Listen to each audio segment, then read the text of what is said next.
we're going to simplify radicals. So a radical is what we know it as is a square root. We have seen square roots for a while. So easy square roots would be like square root of 4 is 2. Back in 8th grade, y'all did kind of like estimating the square root, and you found out what it's between, like the decimal approximation. But in Algebra 1, we are going to actually simplify it to make it the exact answer instead of a decimal. Another simple square root is square root of 9. Square root of 25.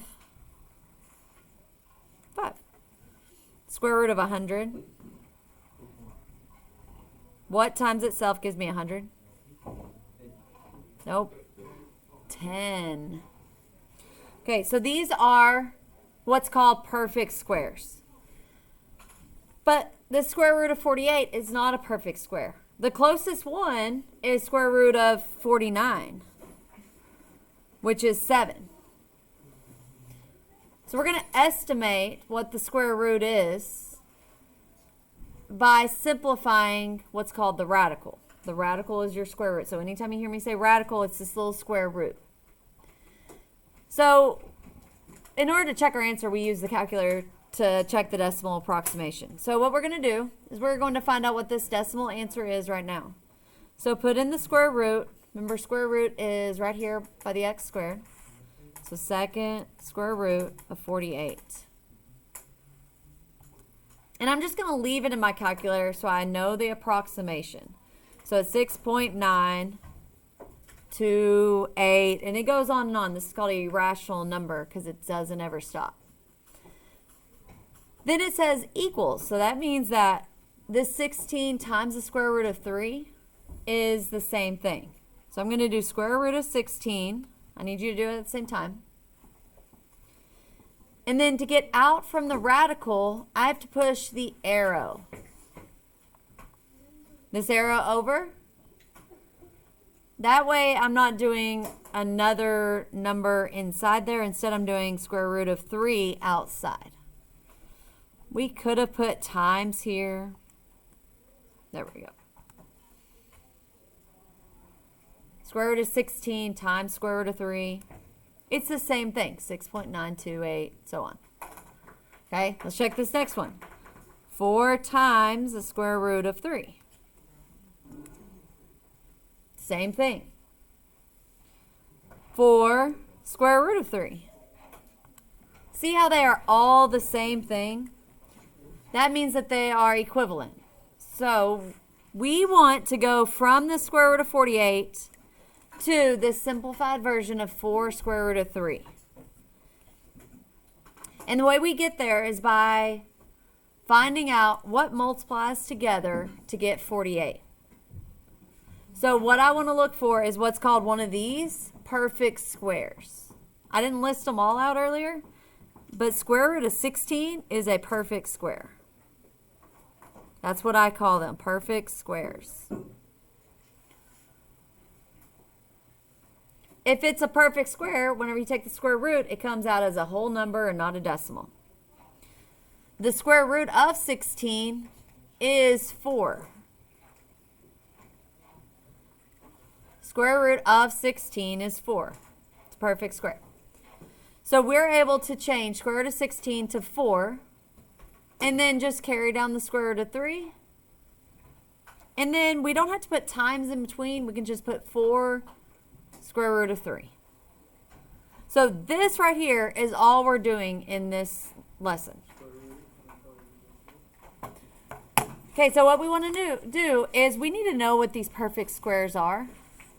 So the easiest way to do that is by squaring. We're going to square 1 through 20 and find our perfect squares. So go ahead and use your calculator or your knowledge to do that. Yep. 2 squared is 4. 3 squared is 9. Okay, I'm going to let you do that right now. Okay, so here are the tables. I need you to check your numbers. These are your perfect squares. If I were to take the square root of 144, I would get 12. So you can go back and forth between these. These are the perfect squares. If you take the square root of 144, you get 12. Square root of 196, you get 14. Okay, so that was the first half. Here's the second half. Check them.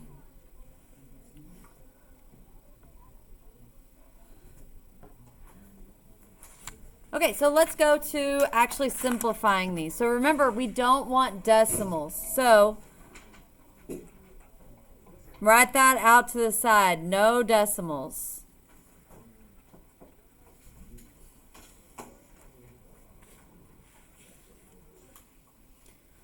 I can check my answer with the calculator and look at the decimal, but that's not the answer I want.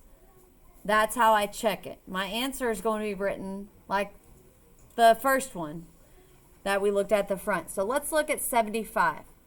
So I have to know what 75 divides by and get whole numbers. So I would look at this and my perfect square list and see what numbers evenly divide. And I want the largest number. So I want to find the factors of 75. So I want to look and see what would evenly divide 75. 25 would. If you're not sure where to start, you would just start by taking 75 and dividing by any of these perfect squares. But you want the largest one. So I know that I would have to start after 75, or before 75 here. So I know 65 won't evenly divide it because that's not even half. 49 won't. Let's see if 36 will. No, because that's a decimal. So then I go to my next one, 75 divided by 25. 3. So I'm going to rewrite as square root of the perfect square first times the other number. So square root of 25 times square root of 3. This is my perfect square, so I'm going to label it perfect square. I want that one to be first. And I'll abbreviate for square. So write your perfect square first and then the other number. And then I want to put the number that actually has the perfect square, which is 25. The perfect square for 25 is 5. Because if you put it in your calculator, we get 5. 5 times 5 is 25. So this is 5 square root of 3. So this is not a perfect square, so it stays inside the answer. Square root of 25 becomes 5 when you actually take the square root, which is what I did in the calculator. And then you can check your answer and just leave it in the calculator. Just make sure that they're the same. So do second squared to do the square root of 75. 8.66. Then do 5 square root of 3. They're the same. So this is my simplified radical. Okay, let's go to the next one. This one has a number out front. We leave that number out front and we find out what the factors of 32 are and which one is a perfect square. So I always start with the biggest one that I could do. So 32. So I go over to my list. So I know I can't do 30, but I would start at 36 because that's as close as I can get. Then I go down the list. 32 divided by 25? No. 32 divided by 16? Yeah. And so if you're not sure, you can always just try it. 32 divided by 16. It's 2. So I'm going to rewrite 32 as square root of 16 times square root of 2. What's 16 times 2? 32. So all I'm doing is replacing it with an equivalent multiplication problem. Okay, I'm going to keep my 2, but then this is my perfect square. I'm going to abbreviate PS. What is the perfect square? What is the square root of 16? What times itself gives you 16? 4. And if you've forgotten, you can always go in, put it in the calculator, and it equals 4. So make sure you're not halving things. You're finding the square root, which is different from taking half of something. So times 4, square root of 2, because it stays. It's not a perfect square. My last step would be to multiply coefficients. Remember how we do that with exponent rules? We're just multiplying the big numbers out front. 2 times 4 is 8. So 8 square root of 2. So let's check and make sure that it's right. So 2 square root of 32 and 8 square root of 2. See how they're the same? Same exact numbers. One is just simplified. This is a simplified version. Okay, let's go to the next one. 4 times square root of 48. So 4 times, I've got to look at the square root of 48.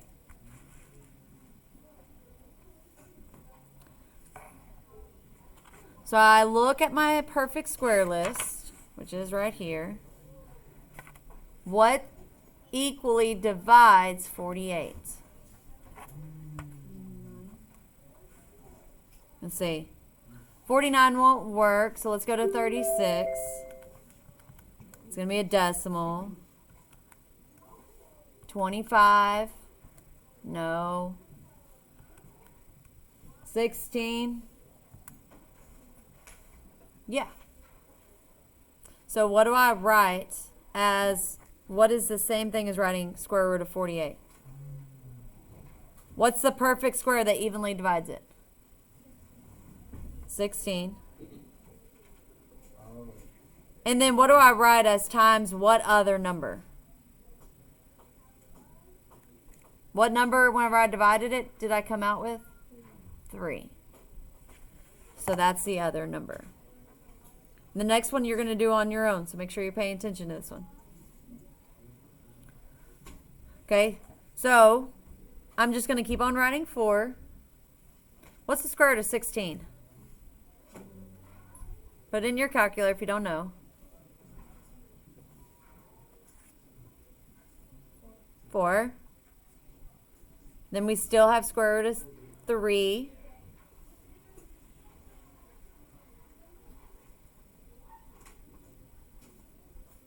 And then our last step is to multiply coefficients. 4 times 4, 16.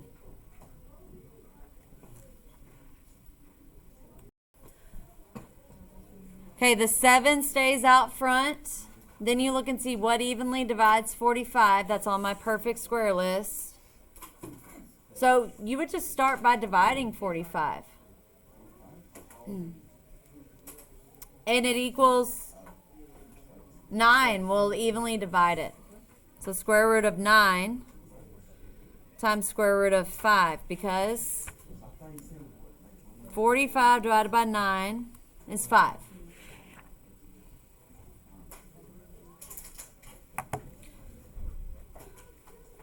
So we still have the 7, but we take the square root of 9. Square root of 9 is 3.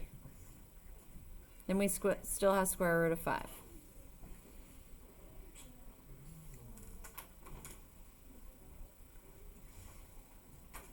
Now what's the last step?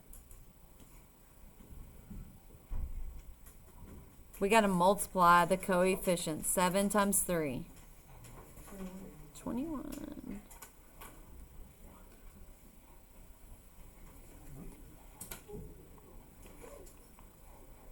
And you can check them in your calculator, make sure they get the same decimal answer. So 7 square root of 45, 21 square root of 5. They are the same. Okay, go ahead. Okay, so 184 is 4 times what?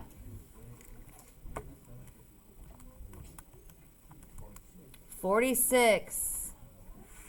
So that one might have taken you a little while to get to. But as long as you tried all the other big numbers before, I did see some calculators that y'all were doing bigger numbers than 184. You'll never get a whole number by doing bigger numbers than 184. You need to do 184 divided by a number smaller. Okay, what's the square root of 4? 2. Square root of 46. You can check it in your calculator. All right, go ahead and do the next two. So we would write this as square root of 100 times square root of 6. Square root of 100 is 10. 10 square root of 6.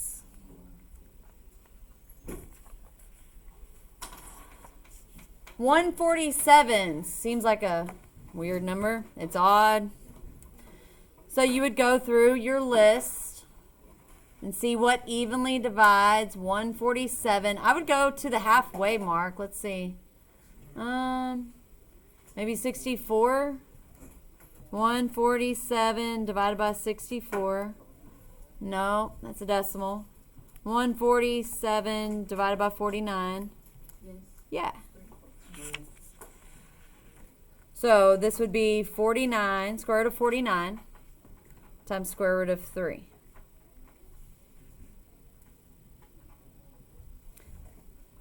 Square root of 49, 7, square root of 3.